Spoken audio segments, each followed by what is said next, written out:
7 फरवरी 2022। पिछले एपिसोड में हमने आपको बताया था कि 5 जजों की संविधान पीठ के सामने कितने और कौन से मामले पेंडिंग चल रहे हैं। उस एपिसोड में कुछ लोगों का कहना था कि सुप्रीम कोर्ट को चाहिए कि एक स्थायी संविधान पीठ बनाए ताकि जिस तरह की जरूरत के मामले संविधान पीठ के सामने आते रहते हैं उनकी नियमित सुनवाई चलती रह सके और संविधान पीठ किसी फैसले तक तो पहुंचे। और अब तो कोरोना के बाद से सुप्रीम कोर्ट वर्चुअल सुनवाई भी करने लगा है, तो इसमें और तेजी आ सकती है। बता दें कि 14 अक्टूबर 2020 को सुप्रीम कोर्ट की 5 जजों की संविधान पीठ ने अपनी पहली वर्चुअल सुनवाई भी की थी। इसमें justice Arun Mishra, justice Indira Banerjee, justice Vineet Saran, justice MR. Shah और जस्टिस अनिरुद्ध बोस शामिल थे। स्थायी संविधान पीठ के बारे में बता दें कि साल 2019 में 1 अक्टूबर से स्थायी संविधान पीठ के होने की खबर आई थी। तब चीफ जस्टिस थे जस्टिस रंजन गोगोई। तब सुप्रीम कोर्ट में कुल 34 जज थे और इस बढ़ी हुई संख्या के बाद 1 अक्टूबर से सुप्रीम कोर्ट में स्थायी 5 जजों की संविधान पीठ होने की खबर आई थी। लेकिन इसके बाद ये स्थायी संविधान पीठ कितनी बार बैठी, इसके बारे में ठीक ठीक आंकड़ा इकट्ठा करना अभी मुश्किल है, बल्कि इसके बारे में और रिसर्च करनी होगी कि जो परमानेंट संविधान बेंच बनी वो 2019 से लेकर अब तक कितनी बार बैठ चुकी है, कौन कौन से जज साहिबान इसमें रहे हैं और उस बेंच ने पिछले 2 सालों में कौन कौन से फैसले सुना दिए हैं और कौन कौन से फैसले अभी इस स्थायी संविधान बेंच ने सुनाने हैं। अब हम चलते हैं उन मामलों की ओर जो 7 जजों की संविधान बेंच के सामने पेंडिंग पड़े हैं। 7 जजों की कॉन्स्टिट्यूशनल बेंच के सामने 5 मुख्य और 57 इससे जुड़े हुए मामले पेंडिंग है। इसमें पहला मामला है अलीगढ़ मुस्लिम विश्वविद्यालय बनाम नरेश अग्रवाल का। ये मामला अलीगढ़ मुस्लिम विश्वविद्यालय को अल्पसंख्यक शैक्षणिक संस्थान के रूप में दर्जा देने से संबंधित है। ये मामला 4 अक्टूबर 2005 में पहली बार इलाहाबाद हाई कोर्ट की सिंगल जज की बेंच के सामने आया था। दिसंबर 2012 में इसमें डिवीजन बेंच ने फैसला दे दिया और अप्रैल 2006 में इस पर सुप्रीम कोर्ट में स्पेशल लीव पिटीशन दायर की गई। उसी महीने इस पर सुप्रीम कोर्ट ने लीव ग्रांट करते हुए इसे 3 जजों की बेंच को भेज दिया था।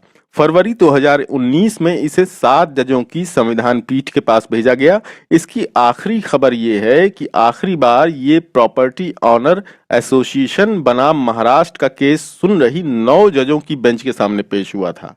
7 जजों की संविधान बेंच के सामने दूसरा मामला है अर्जुन आटा मिल बनाम उड़ीसा राज्य का। यह मामला उड़ीसा बिक्री कर अधिनियम 1947 की धारा 5A को चुनौती देता है, जिसमें एक डीलर को जितना सेल टैक्स देना था उस पर अलग से भी कुछ टैक्स ठोक दिया गया था। इसमें फैसला आया तो तय होगा कि राज्य के विधानमंडल इस तरह के सब टैक्स को लागू करने के लिए सक्षम है या नहीं है। ये केस सन 1994 में शुरू हुआ था और 99 में ये 7 जजों की संविधान बेंच में गया। आखिरी हियरिंग इसकी सन 2016 में हुई थी। तब से ये फाइनल हियरिंग के लिए पेंडिंग पड़ा हुआ है। तीसरा केस जो 7 जजों की संविधान पीठ के सामने है वो है एन रवि बनाम अध्यक्ष विधानसभा चेन्नई का मामला। इस मामले में इस बात का जवाब मिलना है कि क्या संविधान के अनुच्छेद 194 के तहत उपलब्ध सदन के विशेषाधिकार और उन्मुक्तियां अनुच्छेद 19(1)(a) के तहत प्रदान की गई प्रेस की स्वतंत्रता को खत्म कर सकती हैं। मतलब ये प्रेस की आजादी बनाम विधानसभा या संसद के अधिकार पर फैसला करने वाला महत्वपूर्ण मामला है। ये मामला सन 2003 में एक रिट पिटीशन के जरिए आया। उसी साल ये 5 जजों की बेंच में भेज दिया गया। सन 2004 में इसे 7 जजों की बेंच में भेजा गया। सन 2016 में इसकी आखिरी सुनवाई हुई थी, तब से अब तक नहीं हुई है। चौथा मामला है रोजर मैथ्यू बनाम साउथ इंडियन बैंक लिमिटेड का। यह मामला वित्त अधिनियम 2017 को धन विधेयक के रूप में वर्गीकृत करने से संबंधित है, क्योंकि यह न्यायाधिकरणों के प्रशासन से संबंधित मुद्दों से भी निपटता है। यह मामला सन 2017 में आया, 2019 में 5 जजों की बेंच में गया और 2020 में 7 जजों की संविधान बेंच में आया। इसका करंट स्टेटस पेंडिंग है। 7 जजों की संविधान बेंच में 5वां और आखिरी मामला है पंजाब राज्य बनाम दविंदर सिंह का। ये मामला पंजाब राज्य में अनुसूचित जातियों के लिए आरक्षित सीटों के भीतर उप वर्गीकरण के मुद्दे से संबंधित है। ये मामला सन 2010 में आया, 2014 में 5 जजों की बेंच में गया और फिर 2020 में ये 7 जजों की संविधान पीठ में गया और इसके बाद से ये अब तक पेंडिंग है। अब चलते हैं 9 जजों की संविधान बेंच की ओर, यानी सबसे इंपॉर्टेंट मामलों की ओर, सबसे इंपॉर्टेंट सवालों की ओर जिनके जवाब देश को मिलने बाकी हैं। 9 जजों की कॉन्स्टिट्यूशनल बेंच के सामने 5 मुख्य और 228 जुड़े हुए इससे मामले पेंडिंग है।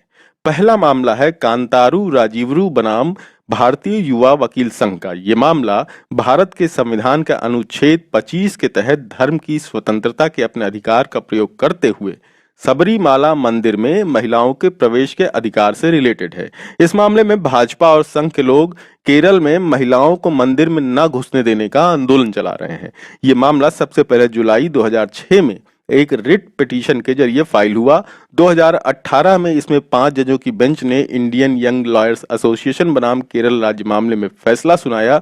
सितंबर 2019 में इसे फिर से 7 जजों की बेंच को भेज दिया गया कि इसमें कुछ एक सवाल ऐसे हैं जिन पर अभी और विचार होना चाहिए। वहां पर यह फरवरी 2020 तक पड़ा रहा और फिर उसे 9 जजों की उसी महीने ये 9 जजों की फिर उसे 9 जजों की संविधान बेंच के पास भेज दिया गया। अभी इसका करंट स्टेटस पेंडिंग ही नहीं है बल्कि इसे रीलिस्ट होना भी बाकी है। 9 जजों की संविधान बेंच के सामने दूसरा बड़ा मामला है खनिज क्षेत्र विकास प्राधिकरण आदि बनाम messrs steel authority of India का। इसमें देश को पता लगना है कि क्या खान और खनिज विकास और विनियमन अधिनियम 1957 के तहत उल्लिखित शब्द रॉयल्टी एक टैक्स है, माने रॉयल्टी एक टैक्स है या नहीं, इसमें ये तय होना है। ये मामला सन 1999 में सामने आया, फिर 2004 में इसे 3 जजों की बेंच में भेजा गया, 2011 में इसे सीधे 9 जजों की संविधान बेंच में भेज दिया गया।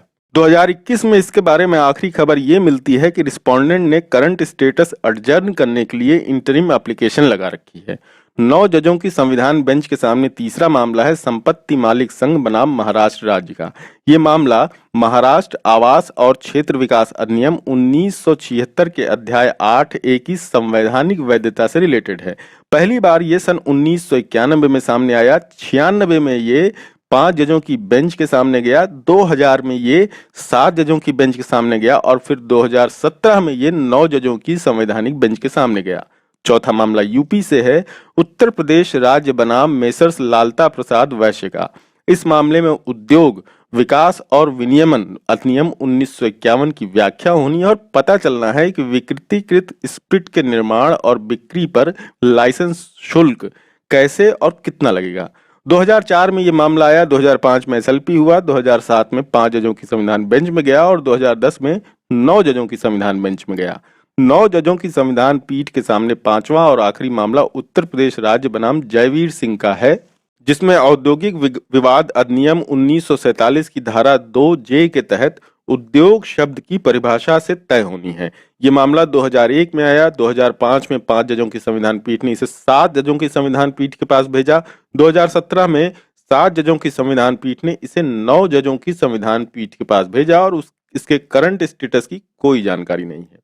तो ये तो रहे 5, 7 और 9 जजों की संविधान बेंच के सामने पेंडिंग मामले। अब बाकी बचता है परमानेंट संविधान बेंच ने क्या किया, क्या सुना, क्या सुनाया, तो अभी इस पर रिसर्च जारी है।